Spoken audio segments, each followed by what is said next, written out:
Haleluya, salam sukacita. Selamat pagi Bapak Ibu Saudara yang diberkati Tuhan. Doa harapan saya semuanya dalam keadaan yang sehat dan selalu bersukacita di dalam Tuhan. Kembali pagi hari ini kita di Morning Devotion. Dan saat ini kita akan melihat firman Tuhan di dalam Roma pasal yang ke-12. Kita akan melihat ayat yang pertama. Firman Tuhan berkata, "Karena itu saudara-saudara, demi kemurahan Allah aku menasihatkan kamu supaya kamu mempersembahkan tubuhmu sebagai persembahan yang hidup, yang kudus dan yang berkenan kepada Allah. Itu adalah ibadahmu yang sejati." Saudara yang dikasihi Tuhan, ini adalah merupakan tulisan Paulus kepada jemaat yang ada di Roma. Dan saudara adalah bentuk tanggung jawab daripada seorang hamba Tuhan yang bertanggung jawab. Saudara, Paulus ingin mengajarkan, mengingatkan, menasihatkan kepada setiap jemaat yang dilayani untuk selalu hidup melakukan apa yang tentunya berkenan kepada Tuhan. Nah, konteks yang kita akan bahas pada saat ini adalah bagaimana Paulus mengajarkan kepada jemaat Roma untuk mereka boleh melakukan ibadah yang sejati. Nah, saudara yang dikasihi Tuhan, apa yang bisa kita lakukan menjadi suatu bentuk ibadah yang sejati di hadapan Tuhan? Kalau kita lihat dalam konteks ayat yang kita baca tadi, bahwa untuk kita boleh memberikan satu bentuk ibadah yang sejati di hadapan Tuhan adalah dengan kita memberikan persembahan hidup kita, tubuh kita sebagai persembahan yang hidup, kudus dan yang berkenan kepada Allah. Intinya bahwa yang kita akan coba pelajari adalah bagaimana kita mempersembahkan tubuh. Kenapa tubuh, saudara? Tubuh adalah rangkaian satu paket tentang seluruh hidup kita, di mana di dalamnya ada jiwa dan roh kita.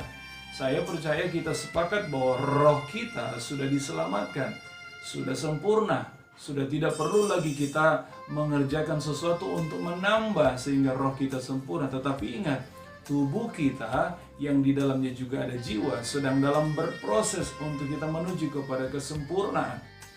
Sebab itu Paulus katakan, mari persembahkanlah tubuhmu sebagai persembahan yang hidup, yang kudus dan yang berkenan kepada Allah. Tubuh menjadi poin yang penting, saudara, untuk kita persembahkan kepada Tuhan. Tubuh itu, saudara, terdiri dari unsur apa yang kita bisa lihat, apa yang kita bisa raba, dan kita bisa rasakan. Itu berbicara tentang sesuatu yang di dalam kita dan apa yang di luar kita. Saudara, Tuhan mau apa yang ada di dalam hidup kita, saudara, bahkan apa yang kita bisa kerjakan melalui tubuh kita, kita lakukan itu sebagai bentuk ibadah kita, bentuk pertanggungjawab kita untuk kita senantiasa memuliakan Tuhan. Nah, Bapak Ibu Saudara yang diberkati Tuhan, nasihat Paulus tentunya didorong bukan oleh suatu bentuk ancaman atau menakut-nakuti karena ada suatu penghukuman ketika kita tidak melakukan yang Tuhan mau. Tetapi saudara, Paulus menekankan atau mendorong nasihat ini dengan dasar kemurahan Tuhan. Paulus mau mengajak mereka, mau membawa mereka kepada satu kesadaran bahwa kalau hidup kita ini, kita sudah alami kemurahan Tuhan. Kalau hidup kita ini boleh menjadi berarti karena anugerah Tuhan, karena belas kasihan Tuhan, maka biarlah itu juga mendorong kita sebagai wujud kita bersyukur, wujud kita mempertanggungjawabkan apa yang kita sudah terima yang terbaik dari Tuhan. Kita mau persembahkan tubuh kita sebagai persembahan yang hidup, yang kudus dan yang berkenan kepada Allah. Sekali lagi, Tuhan tidak menyuruh kita untuk melakukan sesuatu dengan satu ancaman. Tapi Tuhan datang kepada kita lewat firman-Nya yang didasari oleh karena kasih. Ingat Bapak Ibu Saudara, kita boleh menjadi manusia yang berarti karena kasih Tuhan. Kita menjadi orang yang diselamatkan karena kasih Tuhan. Dan Tuhan mau kita melayani Tuhan, kita beribadah kepada Tuhan dengan dasar kasih kita kepada Tuhan.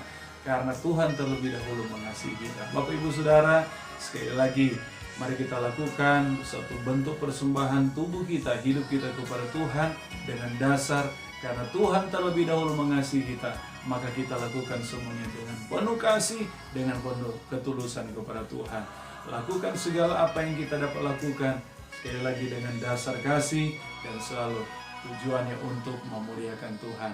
Tubuh kita, organ-organ tubuh kita, tangan kita, mata kita, mulut kita, bahkan apapun saudara yang dalam tubuh kita, pakailah itu sebagai sarana, sebagai alat, media untuk kita terus mempersembahkan yang terbaik bagi Tuhan. ujian, penyembahan, pelayanan, apapun yang kita lakukan, mari kita berikan yang terbaik dan semuanya kiranya menjadi kemuliaan bagi Tuhan, supaya ibadah kita menjadi ibadah yang sejati dan senantiasa mempermuliakan Tuhan. Doa saya, Bapak Ibu Saudara, pagi hari ini kita terus ada di dalam anugerah Tuhan dan membawa kita semakin selalu antusias untuk melakukan yang terbaik bagi Tuhan dari apa yang kita bisa kerjakan dan kita bisa lakukan. Kiranya Tuhan terus dipermuliakan. Tuhan Yesus memberkati. Haleluya.